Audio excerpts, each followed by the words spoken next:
Hello, everybody. Thank you for tuning in to another episode. And today I'm joined by Jonas Ileka. Hi, Jonas. How are you? I'm great. How are you, Vicky? I'm good. I'm good. I'm excited for what we're going to be talking about today. Just so people listening know, with everyone that comes on, I have a pre-chat and we discuss what do we think are some of the key solutions or conversations that have to be happening around people and culture. And when I was talking with Jonas, a theme that very obviously kept coming up was this basic idea of understanding people, understanding humans. Yeah. Um, so what does it mean to understand people? Yeah. Thanks a lot, Vicky. It's as simple as it is complicated. I think human beings are quote unquote very complicated in the sense that we've got emotions, we've got our own beliefs and interests. But I think generally, to sum up, people at the core of us all, we are motivated by certain things, and we try to avoid pain as much as possible. So we're always driven by a sort of passion, and we try to avoid pain as much as possible. So I think people are diverse in terms of their personalities, in terms of their experiences and backgrounds, but that's really what is at the core of people. And if you're able to really, of course, there's nuances, but if you're able to really understand what motivates people and what are they passionate about, and to point them in that direction or help them in that direction, and what are they afraid of, and what are they trying to avoid, and make sure that you are not the cause of any of that. I think that's really how you can build bonds and connect with people better. Yes, I love that. And actually, as you spoke, you reminded me that I didn't even offer you the opportunity to introduce yourself so that our listeners can know a little bit about you and maybe what drives Yeah, and inspires you and what maybe sometimes you're afraid of, if that's okay. sure. Yeah, sure, definitely. So I'm Jonas Ileka. I'm based here in Windhoek, Namibia. I'm an HR practitioner by training. I'm just really just a simple guy, super passionate about people, been in human resources for over 10 years now, in different roles such as OD, um, and performance management and so forth. And yes, apart from that, I'm also the founder of Pulse HR Network, which is basically an organization set up to rebrand that field of human resources, because I think we've got a really, really important role to play, especially in terms of people, and generally just helping people thrive and reach their full potential. So that's what I'm about, and that's what I'm passionate about. In terms of fear, my biggest fear is actually not reaching my full potential or limiting myself, putting myself in a box. That's what gets me up in the morning. I always tell people I get up because of two things: passion and fear. And that fear is not being the best version of myself. Thank you so much for sharing. And just so everyone knows, we will have a link to Pulse HR Network in the show notes so you can find out more. But I love what Yeah, you said there about like that's what gets me up in the morning because I think sometimes fear gets a bad rep, but fear is motivating just as passion is motivating. true. And I think what you shared about your fear is actually a very common one for most people, which is fear of not reaching our full potential. And I actually think that's part of the role when we work in people and culture and HR is how do we support people to so that they can reach their full potential? True. Very true. I think that's really the core of HR. I love that. And what we spoke about last time is like understanding the individual human and also understanding the human full stop. Yes. I think it's something that is not just required of leaders, and it's also not just required in the professional settings. I think if you want to have a happy life, and I think this is a very broad statement, but I really think if you want to have a happy life, you need to be able to get along with people, and you need to be able to understand people. So yes, understanding people at an individual level, but if you're able, I think it's so powerful if you're able to understand groups of people, and what motivates them as groups, and getting them to work together and sort of have cohesion and having them work towards a specific goal. I think that's one of the most valuable things or skills that one can have, especially in the marketplace, but just generally in life. Yeah. So how do we develop that skill? That's a tough one. That's a tough one. That's a really, really tough one. I think at the core of it, and I like to sum it up with this quote, that people don't care how much you know until they know how much you care. So I think it's super important to, at the core of it all, before the technical stuff comes in, you need to care enough to want to know and understand people. And I think that's one thing that people miss. Even people that know this, sort of, if you do it from a mechanical perspective or from a mechanical aspect, like I want to understand people so that I can get them to do things for me. It doesn't work. You need to really care about people. That's where empathy comes in. That's where, listening comes in. That's where selflessness comes in, especially in leadership, sort of selfless and leading from the back, and so forth. I think that's the start of it all. Of course, there are some sort of sub skills that you need to have in order for you to understand people. It helps if you've got a background in psychology. Some people have it naturally, they just know how to deal with people. Having a high emotional intelligence also helps you to understand people. But I think circling back, the beginning of it all is understanding yourself, because once you understand yourself, you know that you're imperfect, you know that you've got strengths and weaknesses, you know what makes you angry, what makes you happy, and just understanding that people are no different from yourself. So if something makes you upset or something makes you happy, most likely that same thing will probably make the next person feel the same way. So I think understanding yourself, and having an awareness to say, this is where I'm not so perfect, and this is, these are my strengths, and then that will help you to deal with people around you. Yeah, you mentioned not being so perfect and about imperfection. And I think those are really huge points. I think it's easy to open ourselves up to be understood when it comes to our strengths and where we excel and where we're seen as, natural leaders or natural skills.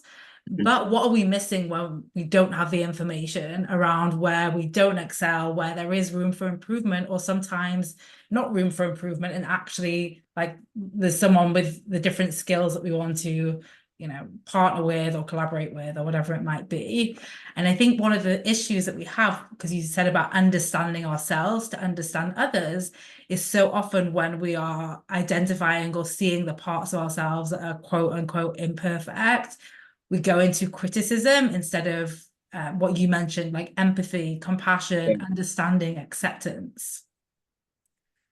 100%, 100%. I think it's part of the complicated part of being a human being.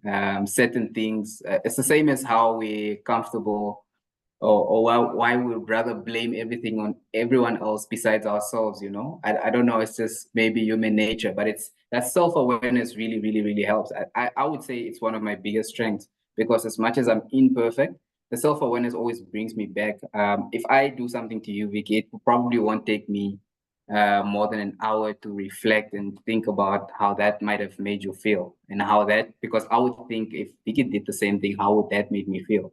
So I think that self-awareness is super important in terms of dealing with people and understanding people. Yeah, and I love that question for anyone to take from this.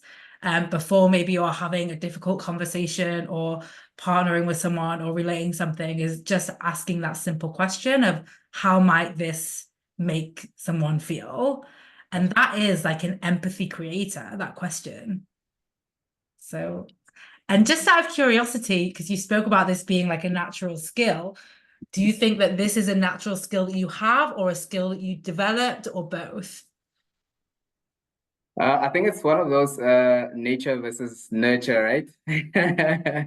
Yeah. I think I'm gonna answer this generally and then try to hone in terms of what I think about myself. I think it's definitely something that can be learned, in terms of empathy and understanding people. It's a skill, it's a competency. But what I have realized is some people tend to be, in terms of their personality and just psychology, tend to have that more, whether it's in terms of they were just born with it, or because of their early upbringing or environment, or the way they were raised, and so forth. So I think for myself, I've always had it as early as I remember, and at times it was actually a thorn in my foot because I tended to overdo it, be too empathetic, be too nice, and I had it, but maybe it wasn't as well shaped or as because now it's useful, but it wasn't as good in the beginning. So I think as time went, it was more I nurtured it to find a balance between being empathetic and being assertive and all these sort of extremes, to just find middle ground and make it work. And sometimes that requires just a balance. Sometimes I choose to be assertive when I have to be. Other times I choose to be empathetic even when I don't feel that way. So yeah, it's a bit complicated. Yeah, Not so straightforward. Yeah. but I love what you shared there. You said I choose, and I think often, I mean, I think this about personality tests, just generally, just so you know, that we can over rely on them and put ourselves in a box almost, where we're like, there's that test, and I think I was like yellow green. I'm like, I'm yellow green, but actually, I can Yeah. also be assertive, or I can also be detail oriented, which are Yeah. more the red blue colors. And I love what you said there about I choose. So we aren't stuck in who we are. Exactly. And I think the earlier one sort of understands that and develops it, I think the easier things will be generally just in life. And it applies to so many things besides empathy and what we're talking about, understanding yourself or maybe even assertiveness. It's knowing that, and again, maybe goes back to this nature versus nurture. I mean, you can be like that in terms of your sort of dominant personality or how you are, but that then the environment requires you to be slightly different. So you sort of have to be agile and flexible, depending on what the situation requires. But I think at the core of it all, authenticity and just being yourself is very, very, very important. I love that authenticity and being yourself and applying that to with the choice. And I think Yeah, that's what allows for the flexibility of I can authentically, for example, be an introvert and yeah, also choose to do a podcast, for example. exactly. So we don't have to be like limited. So how do you think this applies to people in HR or in people roles when you are making decisions or thinking about training and development and how to best nurture your people? Sure. I think my natural sort of go-to is always to see the best in people. I think as an HR practitioner, I wouldn't really call it a skill, but it's very important to always see the best in people. I think even with the best, and I get a lot of inspiration from sports. So even with the best sort of coaches and talent scouts, they're able to discover a sort of diamond in the rough and see that glimmer and say, we can make something out of this person. So I think the technical things aside, where you can do skills audit and even the personality tests, those are well and good and very important. But I think you need to have that natural eye to see talent, and I think that requires you to be able to see the good in everyone. Sometimes you find a team, and as a leader, it's only natural that we've got biases. I think those biases are a very important survival element.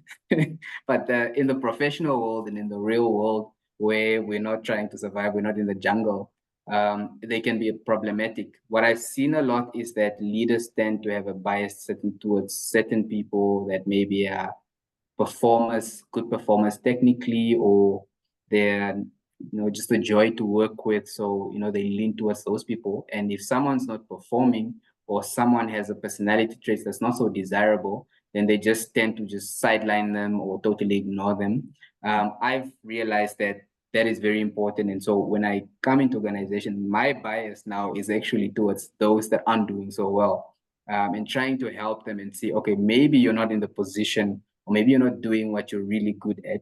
You should rather do this because you speak very well, or because I've seen you're really good with clients, but you're in IT, you're behind a computer, so maybe you should.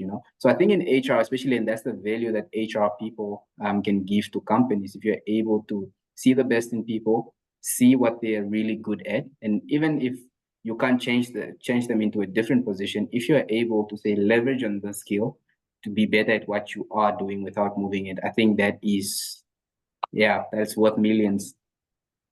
Yeah, I mean, I can definitely see the sports example that you gave tying in very well there. And you think about like someone on the team, and there's so many different skills, and you don't want every person in the team to be really good. I'm thinking about baseball because I watched a baseball movie recently. So you Yeah, don't want everyone to be like really good at throwing the ball. I think it's called a pitcher. I don't know actually. But if everyone is just really good at throwing, then you're not going to have anyone batting, anyone catching.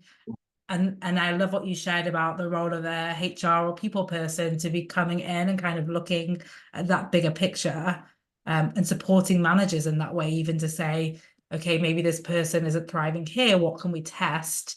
yeah, Um, and then to bring it back, because obviously you spoke about a bit of a tease into our evolution and how that plays into understanding humans.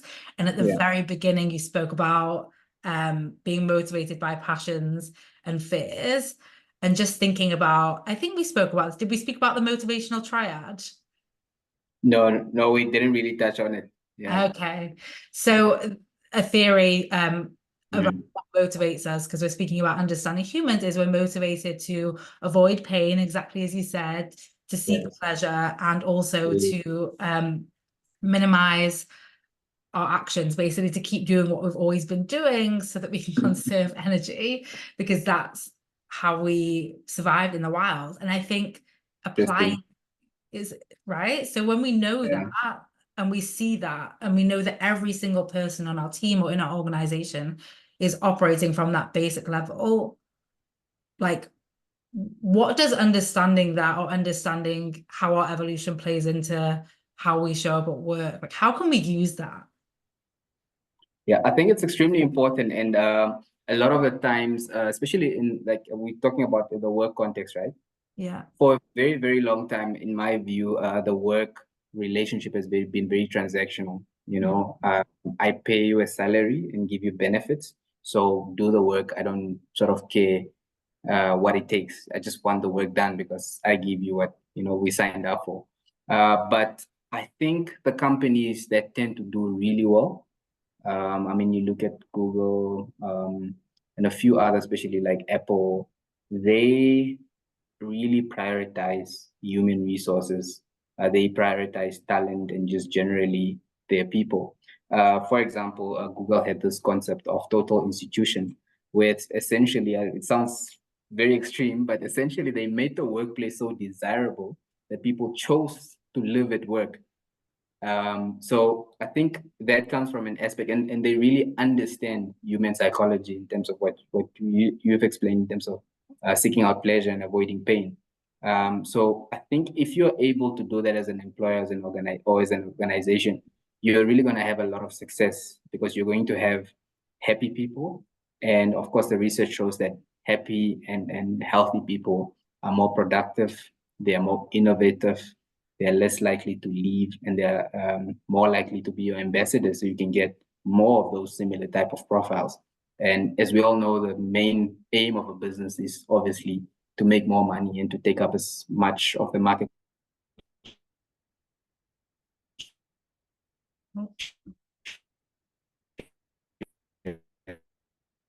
Oh, it looks like we lost you for a second.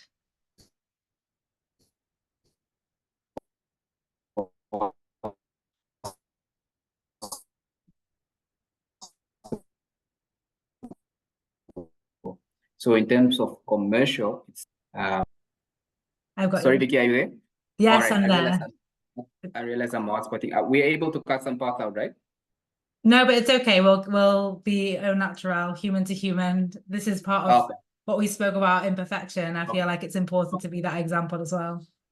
Awesome, awesome. All right. Yeah. Sort of lost my train of thought. I'm not sure where you were last or what you heard last. Yeah, you were saying how the role of a company essentially is to make money, take market share, grow, lead innovation. So absolutely. Yeah. Yeah. Do that really well. Yeah. The companies that are able to do that really well are thriving. And I think if they're able to treat people like people and forget the transactional part of things, then both parties win. It's a win-win situation. Yes, I'm all about win-win situations. What do you Yeah, of course. think? Mhm. What do you think it costs organizations when they don't take the time to understand their people? I take a very deep breath because that's many companies. So many companies. I think companies are so focused on the result that they don't take care of what actually produces the result, which is almost, uh, you know, should be intuitive that if the people are producing the results, then just take care of the people. I think it was Richard Branson who said, as simple as that. So if you fail to do that, then obviously it's sustainable in terms of being able to attract or retain, your top talent. And it grows, it gets a really bad rep in terms of the employer brand. So that really struggles. And generally it lacks, innovation because, there's this concept of quiet quitting, where people actually show up, but just so that they can tick that they were there 7 or 8 and that they knocked up at this time, but the actual output or what they're producing is minimal. But I think beyond that, Vicky, and maybe this is a bit of a bias on my side because I really believe in people and being human centric, is you have people that are going to be in the workplace for 20, 30 years, and they're extremely unhappy. They are stressed out. They might even go through depression, and all of these really, really, really bad things that is even beyond business, just from a human perspective. So I think that's really not ideal. Yeah. Yeah, I definitely appreciate that take. And I think a lot of people listening, I think, when you go into people-centered role, you care about people, to circle back to what you were saying at the beginning, and can see the impact beyond the workplace. So yes, kind of we spoke about a win-win, and now we're speaking about a lose-lose. Yeah, definitely a lose-lose. That's an accurate description. And I think we tend to forget the bigger picture, right? Because I always say we go to school, right? So education is a means to an end. Mhm. So we go to school so that we can get a job, and we get a job so that we can have a good life. And we describe or we define that differently from person to person. So work is actually supposed to create better societies. And I know this sounds overly philosophical, but really at the core of it, that's why we work. People want to get more money. Why? Because they want a good life. People, whether that's business owners or whether that's employees. So I think that tends to be forgotten in the whole conversation in this grand scheme of things. We tend to forget that. That's why you find people that work themselves to death, whether metaphorically or like literally work themselves to death. This meme or picture of this person that's chasing money is like the carrot and stick. They're chasing it till their grave. So I think it gets lost in the grand scheme of things. But I also know that this sounds like very overly philosophical. But I think it's important. I think it's an important reflection for like HR leaders to consider and to remember that, work is a part of our life and work has a function in our lives. And I love what you shared at the beginning around like even like your greatest fear and the greatest fear of so many of not achieving what we're capable of. And I think work gives us an avenue to do that. And knowing that like what's the cost where it's not worth it anymore, and what's the real why behind it. So I think it's important for us to consider this when we are making decisions around what's going to impact our people and their work life and their out of work life. Yeah. Yeah. I'm just happy. You're absolutely right, Vicky. I'm just happy that there's more and more companies that are coming to this realization. Normally, it's through people again. You hire a good HR person or you a heart-centered person, There's this concept now in HR to say that you need the skill set, you need the mindset, but you also need the heart set to be a good HR person. So those companies that are hiring and sort of inculcating that culture, they're thriving, and I think it's beautiful that there's more and more of those companies. I love that. I've not heard that. The skill set, the mindset, and the heart set. Yeah. That's really powerful. Um, and then also one of the things to be careful of, I think also that we touched on when you and I spoke before recording was the Yeah. difference between people pleasing and authentic caring. So where do you think Mm. that gets messed up?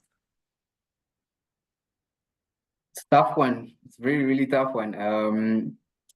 I think personal experience that happened to me because I think naturally I'm a very empathetic person. So I brought that into the workplace. Doesn't always work so well. You need to have that balance, as I alluded to earlier. But I think also young leaders or people that are managing or supervising other people, we think that leadership is a popularity contest. You want everyone to like you. And that comes from various aspects. Sometimes you had a bad boss and you just told yourself, like, I never want to be like this person. So you try to be super nice, or you think if you're super nice and everyone likes you, then you're going to be successful in your role. But actually, what ends up happening, especially if you're a young leader, or just if you're new in a leadership role, you soon realize that if you try to just please people, then it's going to be problematic. And I think it's also a thing of sometimes you try, sometimes you are empathetic, but you're not fair or consistent in that. So you're empathetic to certain people, either due to biases. It could be based on people that you like, people that are similar to you, etc., etc. And then you're not empathetic to the next person, and that creates a lot of problems in the workplace. Uh, Well, I think what you shared about having a boss and how like having maybe a boss that wasn't great can influence you. I'm a newish parent, and it's funny because the same thing comes up there where it's like, I'll never do that to my kids. It's like, oh Yeah. no, I can actually see the value in why I might sometimes say that. So, yeah, Yeah. I think it's like allowing for the learning without making the learning rigid. When you make the Yeah. learning rigid, that's probably when it comes into like people pleasing externally, or even like people pleasing your past self, your younger self that Yes. maybe didn't have that Uh, manager. Yeah. yeah. No, 100%. Yeah. And I love the analogy or like the example that you gave of being a parent. I think uh we all have, I'm not a parent yet, but I always think to myself, like, if I'm a parent, I'm gonna allow my child like eat ice cream all the time, all these things that I couldn't do. I think sometimes that people pleasing also comes from there, where it's actually you're doing it for yourself in a way. Yeah. Until you have to deal with like them being sick or over energized and crash, and you're like, maybe not You ice cream realize. all the time. Exactly. And I think this is why, I mean, my parents certainly used to say this is like, I hope you have bad kids. And then you're like, but why do you wish this on me? So just so that you realize. And I think it's the same also with being a leader. You tend to be judged quite a lot. And, people also tend not to like the leader and they gang up on you sometimes uh, until they actually step in the shoes and then they realize, oh, this is why Vicky or Jonas had to be assertive, or this is why Jonas had to give me a warning, even, or this is why, you know, he or she had to do this. Yeah, but it's Mm, really a fine balance between being a people pleaser and being authentic, and naturally people can pick this up. You can do all the nice things in the world, but if it doesn't come from a good place, I mean, it's the same as compliments. Someone can compliment you, just like, I don't think Jonas meant that. So it's not the same. agreed.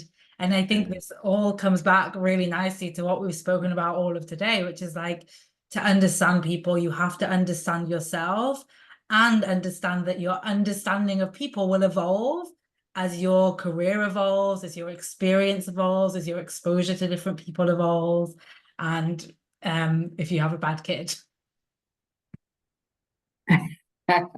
yes, absolutely.